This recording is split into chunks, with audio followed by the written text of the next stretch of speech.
Okay, so Dania ada soalan ni kan? Ada. Okay, so tak apa, kita dulu kita ini adalah insurans motor lah. Ini untuk kira insurans motor. So dia minta kira dua jenis insurans, polisi komprehensif dan juga polisi pihak ketiga kebakaran dan kecurian berdasarkan jadual tarikh motor. Nah, Dania ingat lagi tak macam mana nak kira?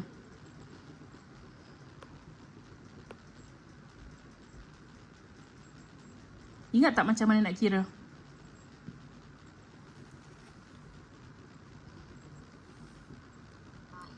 Ingat, okey. So sekarang ni kita tengok sikit information yang dia ada. Okey, dekat sini dia ada jumlah yang diinsurancekan 50,000. Okey, and then NCD dia 30%, and then dia punya CC dia 1496 cc.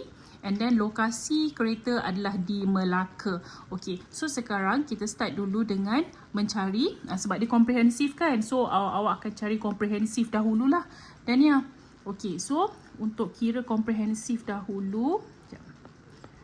Okey, so first step, kejap cikgu nak tanya sikit dulu. Nak check dulu awak ingat tak. Okey, so first step awak akan cari rate untuk 1000 yang pertama, betul tak?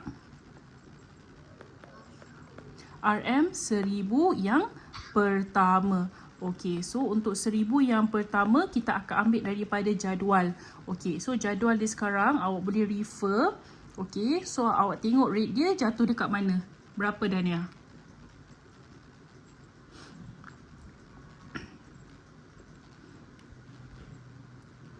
Dia lokasi dia Melaka, so dia akan jadi Semenanjung Malaysia lah. Betul?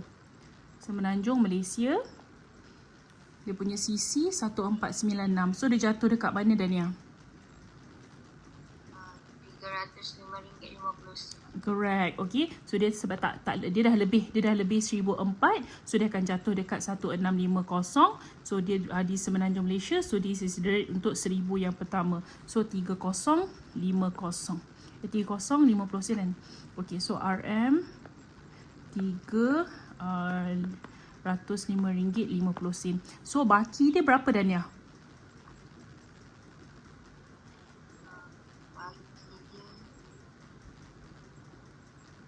Yang ni 1000 yang pertama dia dah cover. Baki 50,000 tolak 1000.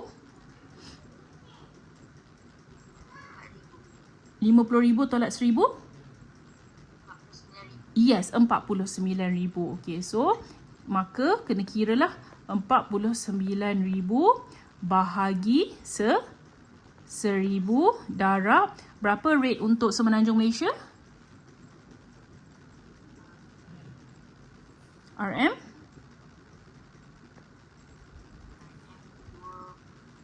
RM26. Ini untuk kiraan balance lah baki selebihnya lah 1000 yang pertama kita dapat this one 305.50 daripada jadual. Lepas tu baki 49,000 lah. Ini awak kena kira Dania. Lepas kira yang ni, jangan lupa kira NCD.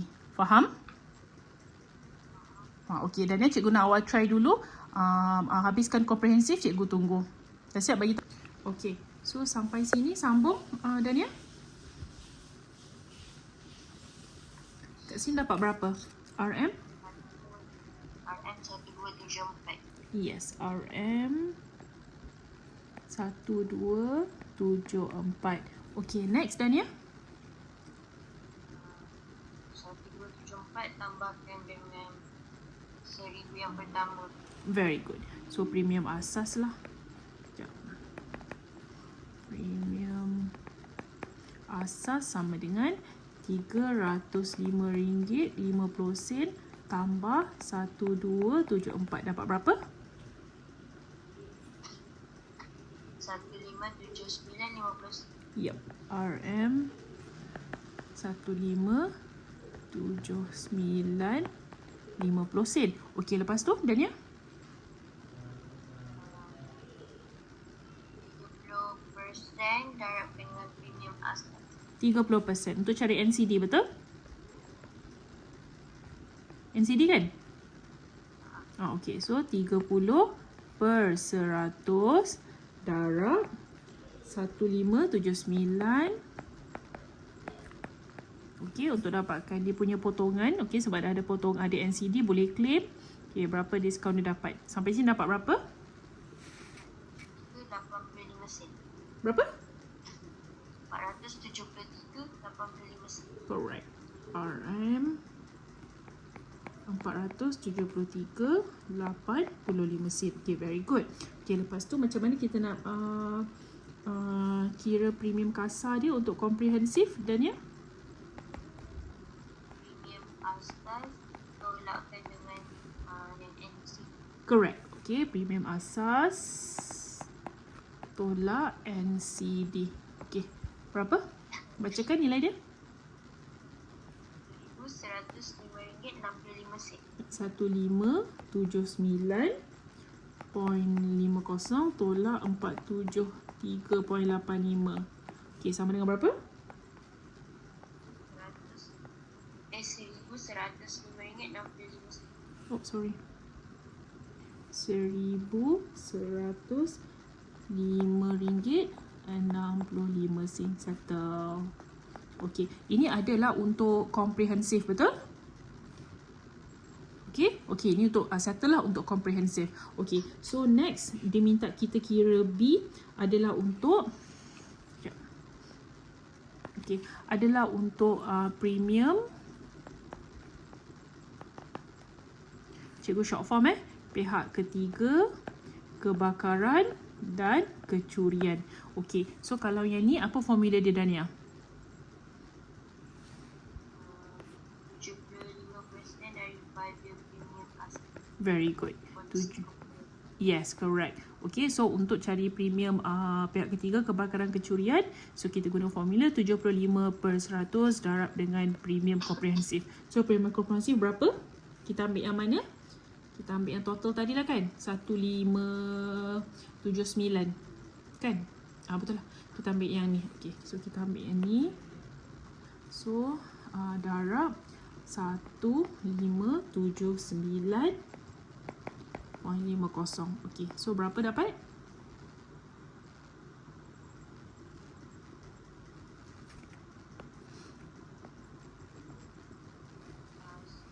RM1,184.63.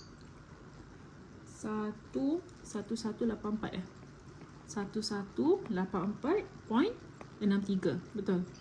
63. Okey, so ini adalah untuk premium asas dia lah. Okey, so jangan lupa lepas dapat ni nak kira apa pula?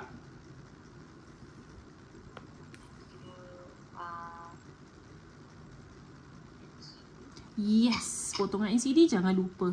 Okey, semua polisi kalau ada NCD kena kira. So NCD dia berapa tadi? 30%, betul? 30% darab dengan 1184.63. Okey. Okey. So yang ni dapat RM355.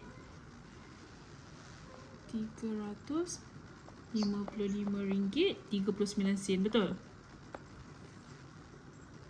Dapat? Okey. So, dan jangan lupa premium kasar untuk pihak ketiga kebakaran kecurian. Macam mana Dania? RM?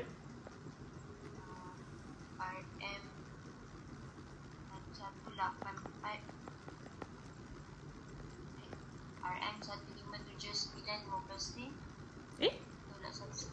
1184 dah kan? Premium asas dia kan 1184 tadi. 1184 tolak NCD 355.39. So RM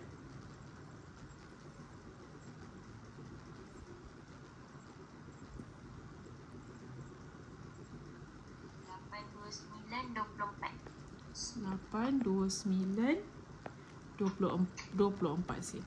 Correct. Siap. Okay, so settle itu untuk komprehensif dan juga dia punya pihak ketiga, kebakaran, kecurian. Okay, so basic tu, basic sahajalah. So ini soalan homework yang hari tu. Data dia masih sama. So cikgu masuk sikit dia punya deductible. Okay, so ni adalah subtopik lah sekali lah. Cikgu explain sikit walaupun dah belajar. Okay, so apa itu deductible? So deductible ialah suatu jumlah yang perlu ditanggung oleh pemegang polisi sebelum layak membuat tuntutan daripada syarikat insurans. Okay, so ada certain value bila kita ambil kita sign up insurance, so ada certain value yang kita kena tanggung sendiri juga. Itulah yang kita panggil sebagai deductible, yang kita jumlah yang ditanggung oleh pemegang polisi. Okay, so kebiasaannya deductible terdapat dalam kontrak insurans harta, insurans perubatan kesihatan dan insurans motor. Basically tiga ni lah. Okay, harta, insurans medical card dan juga insurans motor. Okay, so dan peruntukan ini tidak terdapat dalam insurans hayat dan insurans liability diri. So insurans hayat liability diri tak adalah tak ada deductible ni. Okay, so kalau kita tengok dekat sini kerugian. Okay, so kerugian yang akan ditanggung untuk pemegang polisi. So kalau kita tengok, okay, so kalau kerugian tersebut kurang daripada deductible, so semua itulah value yang kurang daripada deductible yang kita persetujui dengan syarikat insurans tu. Okay, so contohlah kalau dia kata dia kena cover, dia kena cover RM500. Contoh pemegang polisi kena cover deductible dia RM500. Okay, so kalau dia kata kurang daripada deductible, maksudnya kalau kurang yang kerugian tu hanya berlaku like RM250. So RM250 ditanggung oleh pemegang polisi lah. Dia akan ditanggung oleh pemegang polisi.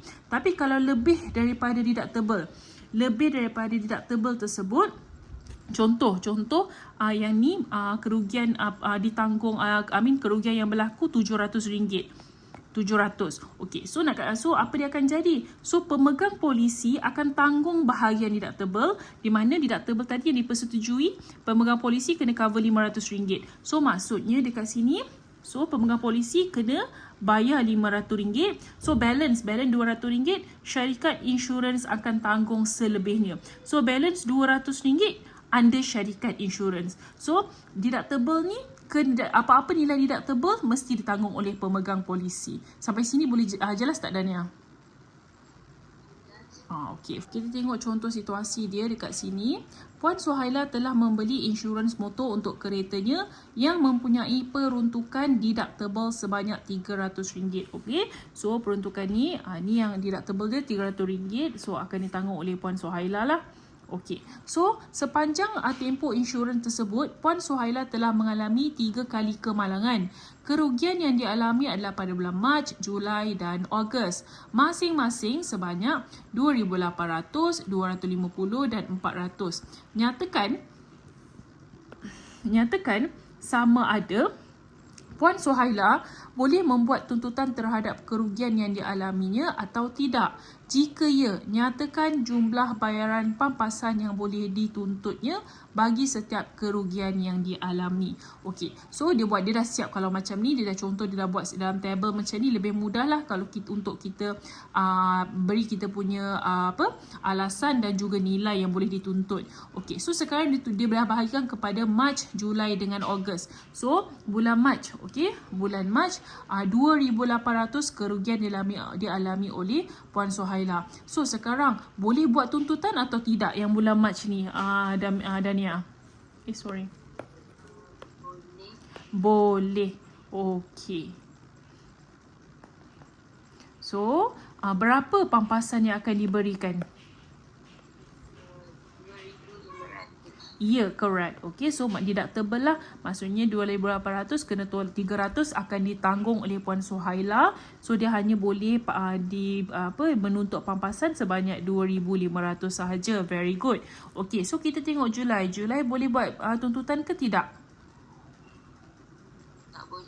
Tak boleh sebab kurang daripada nilai deductible. So cikgu short form lah, tidak boleh. Okay, so ini mesti ditanggung. 250 tu ditanggung oleh Puan Suhaila 100% lah. Okay, next August. Dania, boleh tak? Boleh. Boleh. Okay, berapa yang dia boleh tuntut? 100 ringgit. Okay, sebab RM300 tu dia kena tanggung sendiri yang dipanggil deductible tu lah. Dan 100 dia akan syarikat insurans boleh bayar kepada dia. Okay, sampai situ settle. Shirley mempunyai polisi insurans perubatan dengan deductible RM30,000 setahun dengan had tahunan RM300,000. So pada tahun pertama tempoh insurans Shirley tidak masuk dalam untuk penat panis dia kena rawatan RM98,000. Pada tahun berikutnya Shirley perlu meletakkan contoh tekan jumlah perintah Shirley dan jumlah perintah Shirley. Okay, so kita kena separate tempoh pertama dengan tempoh kedua dulu. Okay, so tempoh pertama, okay. So dia punya yang pertama, so kos rawatan RM8,000. So nyatakan jumlah, okay, jumlah yang ditanggung. Jumlah yang ditanggung. Okay, so dekat sini berapa jumlah yang ditanggung oleh Shirley? 8,000 juga sebab dia kurang daripada deductible di 30,000. Betul. Okey, so next kita pergi kepada tempoh kedua lah kan. Habiskan tempoh pertama kan? Okey, so tempoh kedua kos rawatan RM210,000. Okey, so jumlah ditanggung Shirley?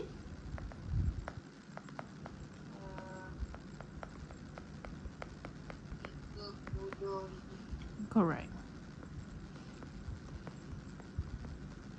Okay, so dia punya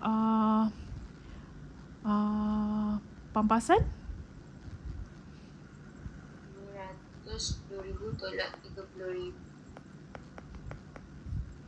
Pampasan. Sekejap, pampasan dari syarikat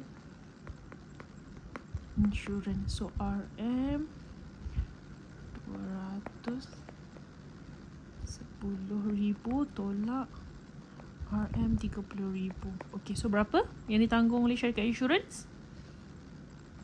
RM180,000. 180,000.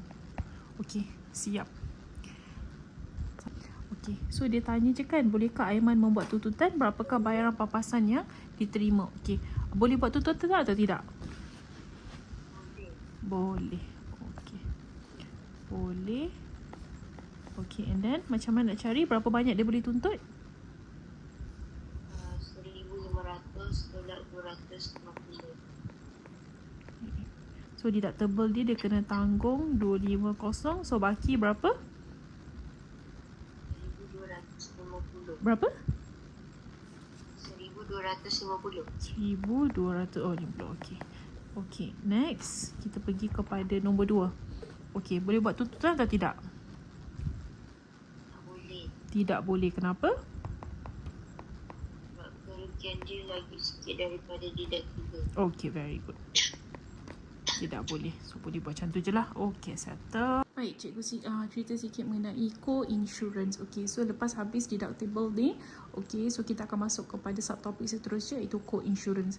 So co-insurance ialah perkongsian bersama kerugian antara syarikat insurans dan juga pemegang polisi. Okey, so co-insurance mostly dalam jenis insurans yang boleh dibuat secara berkongsi ni, okey, ialah insurans harta dan juga insurans kesihatan. Okay, so co-insurance dalam insurans harta. Okay, what happen kalau dia dalam insurans harta? So co-insurance bermaksud pemegang polisi perlu menginsurансkan hartanya pada suatu jumlah tertentu. Okey, so kita yang pemegang polisi ni, kita akan tengok value harta kita berapa, and then kita akan letakkan pada satu jumlah lah. Okey, so kalau kita tengok dekat sini, jumlah insurans yang harus dibeli. Okey, nanti dalam syarikat insurans akan bagi kita nilai lah berapa yang harus kita protect, beli insurans untuk protect harta kita. So macam mana dia kira? Jumlah insurans yang harus dibeli sama dengan peratusan co-insurance darab dengan nilai boleh insurans harta. Okey, tak apa, lepas ni cikgu masuk kepada details yang formula ni.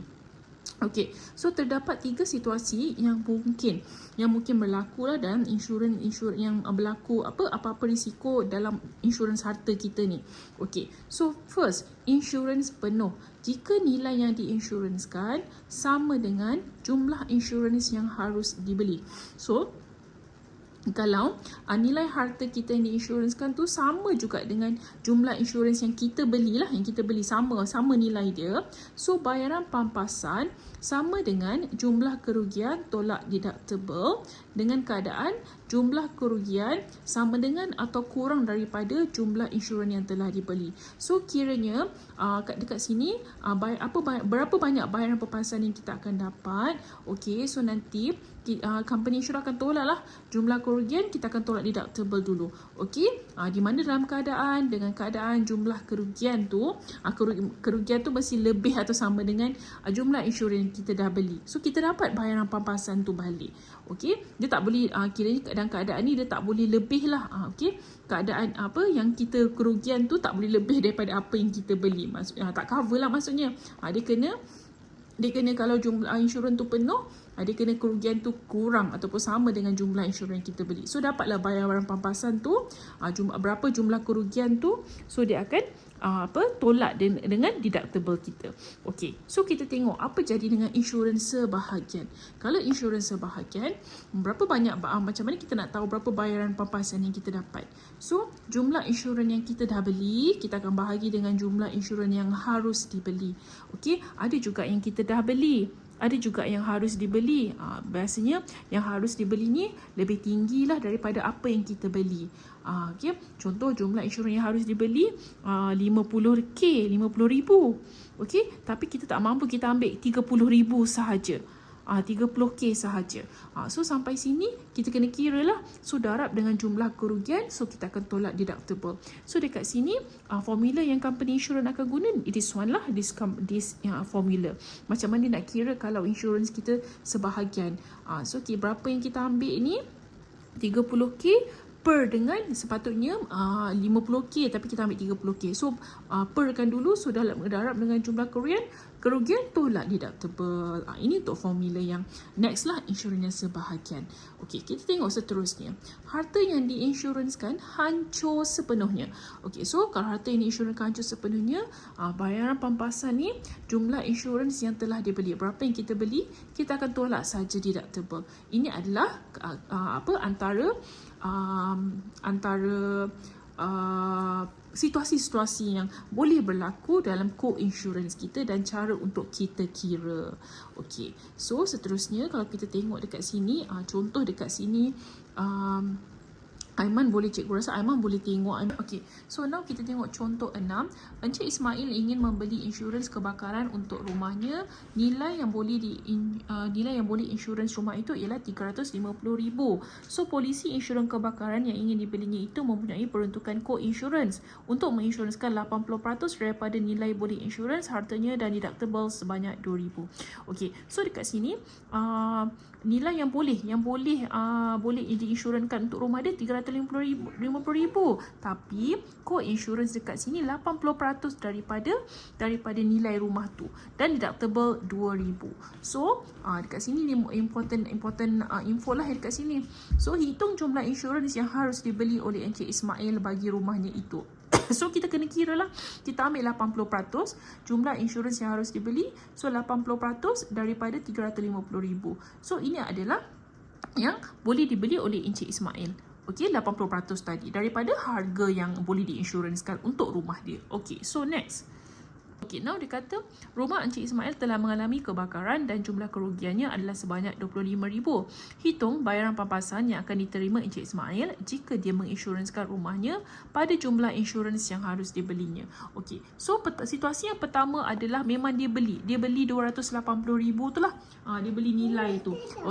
Okey, so berapa bayaran pampasan yang boleh Encik Ismail dapat? Okey, so kerugian dia 25,000. So 25,000 kena tolak dengan deductible tadi 2,000. So ini adalah jumlah yang Encik Ismail akan dapat pampasan daripada syarikat insurans. Tolakkan sahaja. Okey, next kita tengok seterusnya. Next situasi kedua dengan jumlah 150,000. Seterusnya hitung nilai penalty co-insurance. So maksudnya dekat sini Encik Ismail dia kan rumah dia 350,000. So dia boleh ambil co-insurance 80% yang 280,000. Tapi untuk situasi yang kedua ni dia hanya ambil 150,000, right? Okey, dia hanya ambil 150,000 sahaja. So seterusnya hitung nilai penalty co-insurance. Okey, so dekat sini kita boleh tengok 100 ni yang Encik Ismail ambil tadi, macam cikgu cerita yang 50,000, 30 dengan 50 tadi. So ini 150,000 per dengan yang ni harus dibelilah 280,000. So darab dengan nilai kerugian. Ni jumlah kerugian. Okey, so tolak deductible. So kita akan dapat ni lah jumlah yang Encik Ismail dapat pampasan. So penalty co-insurance. So penalty co-insurance, okey, dekat sini 250,000 tolak dengan ini jumlah kerugian lah. Okey, tolak dengan yang bayaran pampasan, tolak lagi yang deductible. Okey, so inilah yang sebenarnya nilai yang Encik Ismail akan dapat. Okey.